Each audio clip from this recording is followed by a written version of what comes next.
నేనేమైనా తప్పు మాట్లాడినా? బీఆర్ఎస్ పార్టీ వ్యతిరేకమా సామాజిక తెలంగాణ నినాదానికి? బీఆర్ఎస్ పార్టీకి సామాజిక తెలంగాణ అవసరం లేదా? భౌగోళిక తెలంగాణ వస్తే సరిపోతుందా? బంగారు తెలంగాణ కావాలని కేసీఆర్ గారు ఇచ్చిన నినాదమే కదా.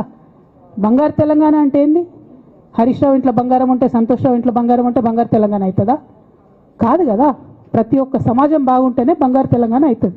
నేను అదే కదా మాట్లాడినా.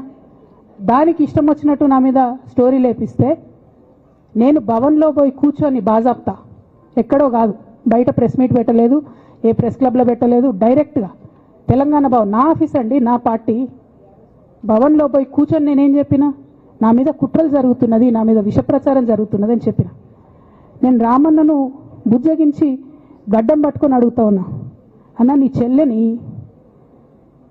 ఒక మహిళా ఎమ్మెల్సీని మన పార్టీ ఆఫీస్లో కూర్చొని నా మీద కుట్రలు జరుగుతున్నాయని నేనంటే మీరు వర్కింగ్ ప్రెసిడెంట్గా ఉన్నారన్నా?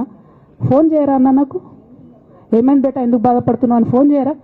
ఇది ఎప్పుడు జరిగిన ఇన్సిడెంటు? లేక లీక్ కాకముందు, నేను నా కొడుకు గ్రాడ్యుయేషన్కి అమెరికా పోకముందు, అంతకుముందే. మరి మీరు వర్కింగ్ ప్రెసిడెంట్ కదన్నా, నేను పార్టీ ఎమ్మెల్సీని కదా.